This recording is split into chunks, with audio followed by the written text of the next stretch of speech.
Viewer discretion is advised. These are truly horrific stories. Brace yourselves as we dive into the murky depths of the deep web. Get ready to witness the chilling accounts of mysterious auctions, forbidden forums, marketplaces that you wish you didn't know about, vanishing explorers and cryptic puzzles that will give you shivers. In this video, we will uncover the dark side of the internet so you don't have to. I've got a truly horrific experience to share. One that unfolded in the underbelly of the deep web. This is as real as it gets. So, a while back, my curiosity got the best of me, and I found myself delving into the dark and mysterious world of the deep web. Among all the strange pages and shady dealings, I stumbled upon a peculiar corner, an online auction unlike anything I'd ever seen. This isn't your typical eBay bidding war, no. The items up for grabs were disturbing to say the least. We're talking about weapons, but not just any weapons. These were no ordinary firearms or blades. These were prized possessions with unpleasant backstories. The seller claimed they were used by convicted killers, killers that were not yet punished, and even infamous serial killers, each weapon carrying the weight of the lives they had taken.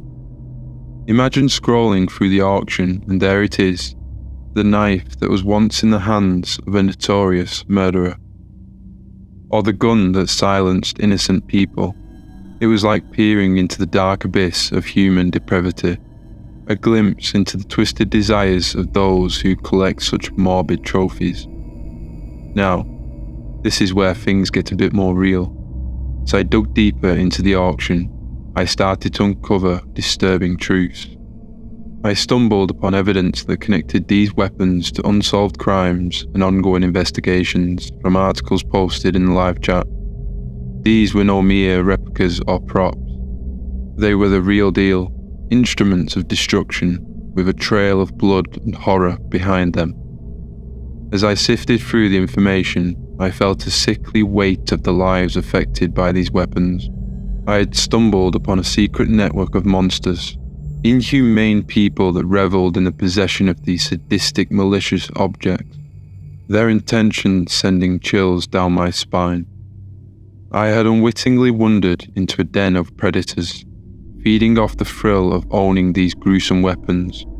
I realized I had inadvertently become a witness to a hidden world where violence was glorified and death held value. For days after, I couldn't stop thinking of what these sinister individuals would do if they discovered my investigation, if they had known that I didn't enter into this site knowingly with the same sickening desire they have. It became clear that I needed to separate myself from this horror. I closed my laptop and severed my connection to the deep web, and hoped that my digital presence would fade into obscurity. But even after severing ties, I couldn't stop thinking about it, knowing that such bidding wars existed, a disturbed community out there that have the desire for such things. I'm no stranger to a forum or two, or four. I would spend hours of my life scrolling through the internet looking for something amusing or interesting to fill the 5-minute gap in my life. One day, while on a scroll roll, I seemed to find myself in a somewhat dark corner of the web. Morbid curiosity gets the better of me, and I start to delve a little deeper into this one specific chat that caught my attention. The chat seemed to be a perverse community for individuals to tell their experiences with rituals. It was like reading a script for a horror film. People were comparing notes on rituals they had performed in order to summon demons, ghosts, and Satan himself. To what degree of success I can't say. I'm sure they're just nut jobs. But it was enough reading about their attempts to send a chill through my body. This wasn't the worst part of it. It was that old human instinct, too horrific to continue, but I couldn't stop myself or tear myself away. I continued to read. These people who frequented these forums and chats weren't just talking about dark and disturbing ideas, but real-life experiences. They were talking about their experience in sacrificing animals. One person popped a new comment in the chat as I was reading. His comment read, "So one of my neighbours across the road has a golden retriever. It's usually always friendly to me, but I'm worried that when I step into the yard, it will bark or get aggressive because I'm in its territory. What is the best and quickest way you would subdue it, so I'm reducing the risk of being caught?" These people were talking about different ways to dispose of cats and dogs for their rituals, how to prepare their bodies for the maximum effect of their effort. The details these people went into, from weapons, locations to times of the year, even down to the language they would use to perform the ritual. Latin, Sanskrit, even some I'd never heard of. I had to remind myself that these weren't fantasies or fictional stories. These were real people on this planet doing what you would only see in the movies, and committing the most heinous crimes. A few days ago, I was browsing the deep web, and like when you drive to a destination, you don't really fully remember driving there. I didn't quite know how I ended up where I did, but I found myself on this online marketplace. However, this wasn't like your standard Walmart. This market was infamous for selling items that were supposedly cursed, objects that may as well have come straight off the pages of a Stephen King novel. Well, curiosity got the better of me. I thought it might be a great idea for a YouTube video. The unboxing of a supposed cursed object was a viral video waiting to happen, surely. I didn't think twice. I hit the purchase button and then sat back and waited for my item to arrive. Here's where things get a little interesting. Soon after the package arrived, strange things started to happen. To be honest, nothing instant or paranormal, but small, subtle occurrences.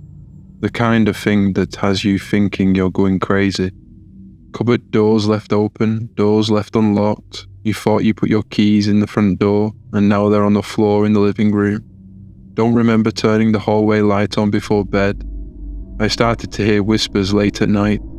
So quiet it could have been a dream. During the day it would feel like someone was just always right behind me, but I'd turn around and obviously there would be no one there. But that feeling had the hairs on the back of my neck standing up. It only escalated from there. Soon after the nightmares started, I would wake up drenched in sweat and panting like I'd just run a marathon. My mind would be confused and frightened until I realized I was safe in the confines of my bed. I'd calm myself down, saying it was only a dream, but I would close my eyes and the faces, the hideous faces I would see, it was as if they were just waiting for me to go back to sleep. This may come as no surprise, but I am regretting the decision to ever buy anything from that marketplace. I have witnessed YouTubers open boxes like this from the deep web, and I took it as foolery. I wish I could turn back the clock and stop myself from ever pressing purchase. The voices get louder and more often with every passing day, giving me headaches that not even painkillers can get rid of. I try to remove the object from my house to get rid, but something always stops me at the threshold, a power holding me in place. I can only compare it to sleep paralysis. You know, you can move and want to move, but you just can't. As the pressure builds in my head, I'm forced to set it back down and walk away. The face is visible behind every blink. If you ever take anything from this story, please learn from my mistake. If there is something recommended to stay away from it. I wanted an easy viral video, instead my mind is broken. My body betrays me, making me think and feel things. There is nothing for the pain, and I am embarrassed to ask for help. There's this deep web community where adventurous people like myself often come together to share our thrilling tales of urban exploration. We're talking about exploring abandoned buildings, forgotten places, and those off-the-grid areas that would get you in trouble. It gives me a kick of adrenaline just thinking about them. One day, while mindlessly scrolling through the threads, something caught my eye. It was a bunch of posts from users who claimed to have stumbled upon a certain location. an abandoned building with a bad rep. Their stories very quickly woke me from my daze, and I became heavily invested. These people, urban explorers like me, all went missing after wandering into this place.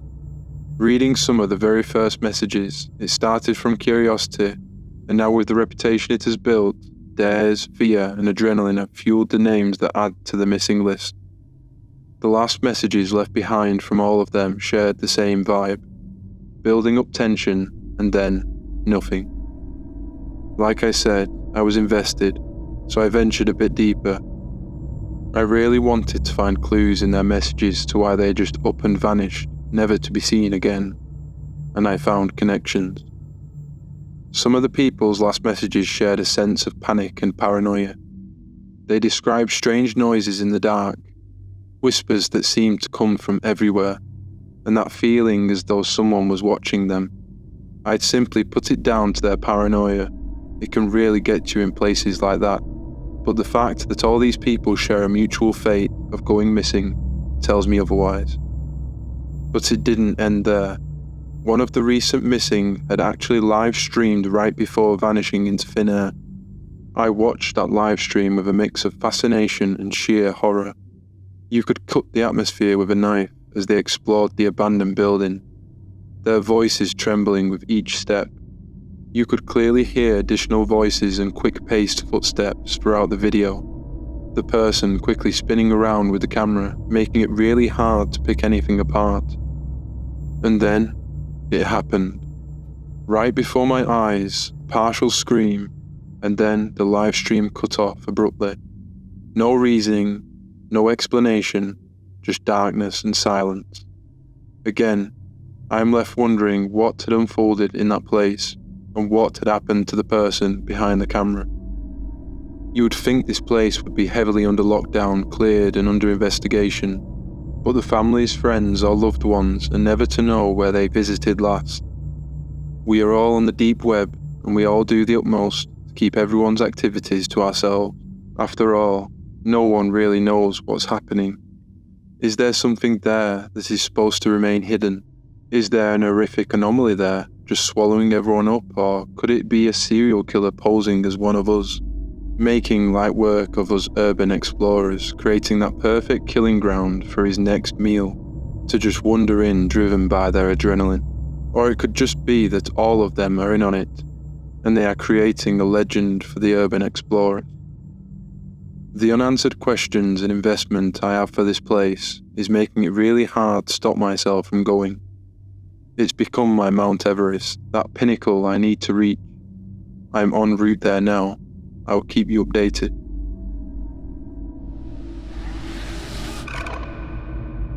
I'm not a stranger to the deep web, I admit. I have ventured into it many times before, until something happened to me, something awful. It was late into the night, my eyes starting to get heavy.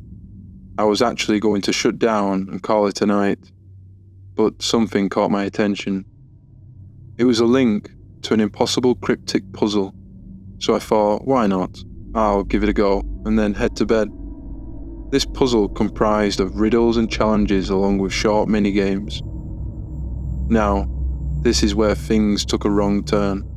When I cracked the first riddle, a timer popped up on my screen, accompanied by a creepy message. Reach the end of the puzzle before the timer runs out. If you fail to complete before then, we will kill the people you love. I just stared at the screen in disbelief at first, with my hand hovering over the power button, ready to hard shut down my laptop. And then the sense of uncomfort set in as I scrolled down and saw a list of names and addresses. It was my family and friends. My heart sank as fear took a hold of my body. I could no longer bring myself to switch it off. This wasn't some random pop-up or virus. This was real. Whoever designed this twisted game must have planned this, collecting information from my time on the deep web. Who knows how long they have been collecting my breadcrumbs. I was scared. I didn't want to call for help or move from the computer. I assumed the worst. Could they see my every move from my webcam? Know every button I tap on my phone, every key pressed on the laptop? I felt compelled to finish the game. I worked my way through the riddles and minigames, but every time I got through one, a picture taken from recent days would pop up of my family and friends. These pictures were candid shots that looked to be taken from a distance. They was definitely not taken with them knowing. I was shaking, each face bringing back memories, wondering if I would ever see them again, whilst barely working my way through the puzzle. I had put my friends and family in real danger by nosing around on the deep web. I reached the second to last puzzle. That's when it happened.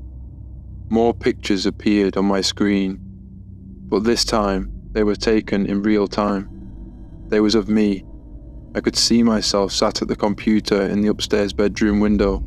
The hair on the back of my neck stood on end as I turned to look out the window, and sure enough, stood across the road was 3 people just stood there, motionless. They were just looking at me. I had that feeling as though I was going to die. There is no getting out of this situation. I'm not sure if it was confusion setting in or if I was just getting desperate for my life, but I ploughed on through the puzzle. A loud crash and bang echoed from downstairs, sending me into a state of panic. My heart hurting, it was beating so fast, and I could feel my neck pulsating as I heard heavy footsteps coming from downstairs. I had to finish the puzzle, and I had to do it fast. I mustered up all my courage and solved the final riddle. A last message appeared on the screen, reading, "Thank you for playing. You've beat the game. You are successful. Have a nice life." The footsteps went back down the stairs. Terrified and in tears, I called the cops and stayed put, waiting for them to arrive. But when they did, the people were nowhere to be seen. So take it from me, my fellow nosy ones. Be careful when you poke around on the internet, because some games are deadlier than they seem. Stay safe out there and cherish your loved ones. Let these stories from the dark deep web serve as a reminder. Curiosity can put you in situations you don't want to be in. Stay safe.